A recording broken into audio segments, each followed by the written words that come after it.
Oke, selamat pagi anak-anak ibu. Kita kembali belajar prakarya ya. Minggu lalu kita sudah membahas mengenai kerajinan bahan lunak, apa itu bahan lunak, kemudian pengertian dari bahan lunak, karakteristik bahan lunak, dan jenis bahan lunak. Hari ini kita lanjut ya, untuk pelajaran kita berikutnya masih tentang bahan lunak. Ambil catatan kamu, kemudian silakan kamu catat setiap slide yang penting yang akan kita pelajari hari ini. Selamat pagi, mari kita belajar. Hari ini kita akan memasuki proses produksi kerajinan bahan lunak. Kalau minggu lalu kita sudah belajar apa itu bahan lunak, jenis-jenis bahan lunak, dan karakteristik bahan lunak. Nah, hari ini kita akan belajar bagaimana sih proses produksi kerajinan bahan lunak tersebut. Nah, adapun syarat-syarat perancangan benda kerajinan sebelum benda tersebut kita jadikan kerajinan itu ada 5 hal. Yang pertama itu adalah kegunaan atau utility, di mana benda kerajinan yang kita buat itu harus dapat digunakan sesuai fungsi dan kebutuhan. Kemudian yang kedua itu adalah syarat kenyamanan atau comfortable, di mana benda kerajinan harus dapat menyenangkan dan memberi kenyamanan bagi pemakainya.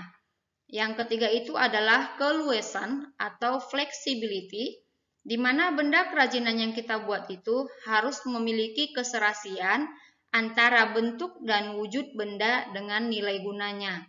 Selanjutnya itu adalah keamanan atau safety, di mana benda kerajinan tidak boleh membahayakan pemakainya. Jadi benda kerajinan tersebut harus betul-betul aman bagi setiap penggunanya ya. Selanjutnya itu adalah keindahan.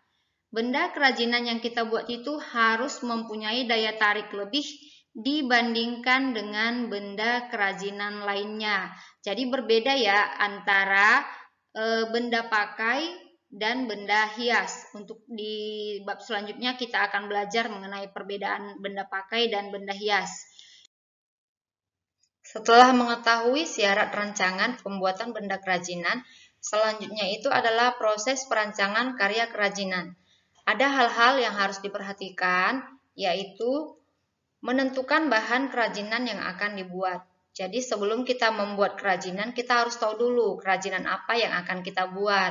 Selanjutnya itu adalah mencari ide dari berbagai sumber. Jadi ketika kita akan membuat kerajinan, kita harus tahu dulu. Mencari ide itu bisa dari internet, bisa dari majalah, bisa dari media elektronik lainnya, ataupun dari pengalaman sehari-hari. Selanjutnya itu adalah kita membuat sketsa. Nah, kita akan membuat sketsa. Tadi kita sudah tahu apa yang akan kita buat. Kemudian kita buat sketsanya. Gambar kerajinan yang akan kita buat itu yang disebut sketsa atau disebut juga dia dengan pola. Jadi kita bisa buat beberapa sketsa atau beberapa gambar. Dari gambar tersebut nanti akan kita tentukan yang mana yang akan kita buat. Jadi kita pilih satu aja sketsa terbaik yang akan kita kerjakan. Kemudian selanjutnya adalah kita mengumpulkan, menyiapkan alat dan bahannya. Alat apa saja yang akan kita pakai dan bahan apa saja yang akan kita butuhkan. Jadi jangan sampai ada satu alat pun yang ketinggalan atau satu bahan pun yang ketinggalan, karena ini akan merepotkan kita ketika akan membuat kerajinan.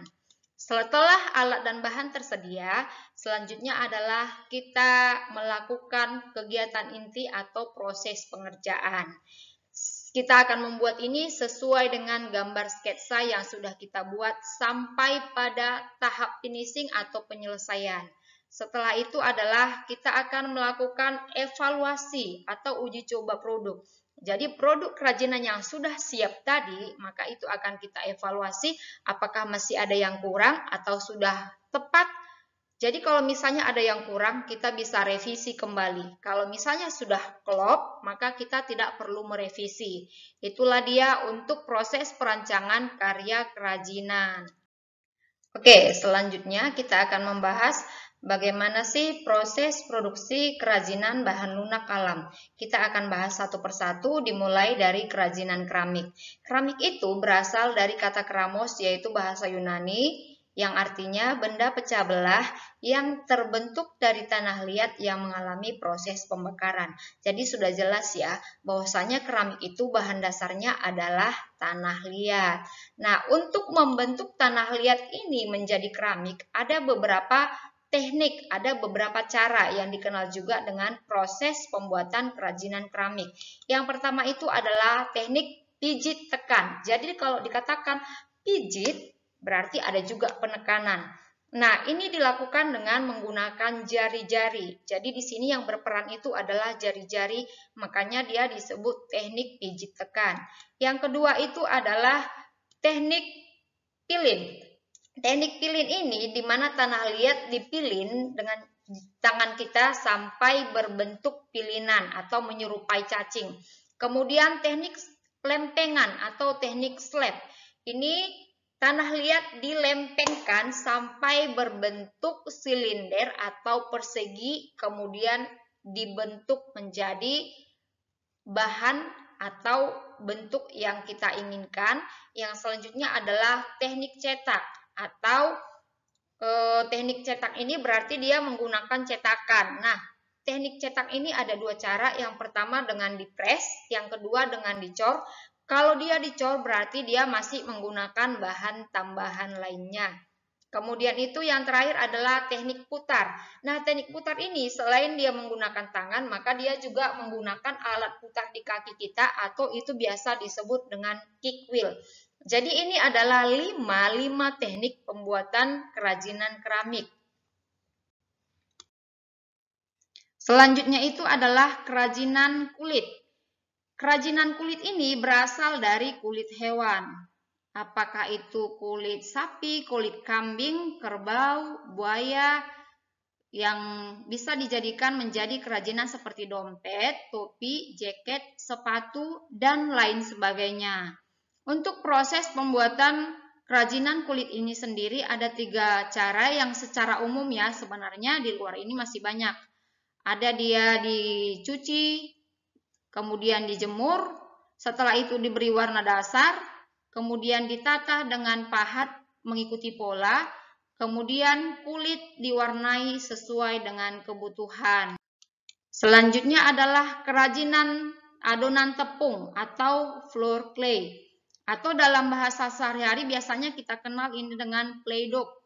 Atau umumnya satu lagi ya, biar lebih tahu itu adalah plastisin. Walaupun sebenarnya floor clay ini berbeda dengan plastisin, tapi ibu kasih contohnya plastisin biar lebih gampang. Dia merupakan adonan tepung yang dicampur dengan air. Bisa tepung terigu, bisa tepung sagu, tepung tapioka yang dicampur dengan lem, kemudian pewarna makanan. Ini dia untuk proses pembuatannya itu digabung jadi satu, kemudian diaduk hingga kalis kayak buat kue ya, tapi sebenarnya bukan kue. Kemudian setelah adonan rata, itu bisa kita bentuk menjadi bentuk yang kita inginkan. Nah, itulah dia untuk kerajinan floor clay atau adonan tepung. Ini biasanya banyak digunakan untuk pembuatan miniatur. Nah, yang terakhir adalah kerajinan getah nyatu. Bahan utama getah nyatu itu adalah air rebusan dan pewarna alam, serta getah dari pohon getah nyatu. Proses pembuatannya itu sendiri dimulai dari pengambilan getah nyatu, kemudian getah nyatu direbus, digiling, kemudian direbus kembali, kemudian dibentuk tipis-tipis memanjang, dan setelah itu getah nyatu tadi siap dibentuk menjadi kerajinan sesuai dengan yang kita inginkan. Nah, demikian untuk kerajinan dari bahan alam. Selanjutnya untuk tugas kamu itu, Ibu minggu ini hanya kasih 2 tugas. Kalau minggu lalu ada 5, maka minggu ini Ibu kasih 2 tugas. Jadi supaya kamu tidak merasa terbebani, karena setelah ini nanti kita akan belajar kerajinan atau proses produksi kerajinan dari bahan buatan. Demikian anak-anak. Silakan kamu kerjakan tugasnya sesuai dengan petunjuk dari wali kelas.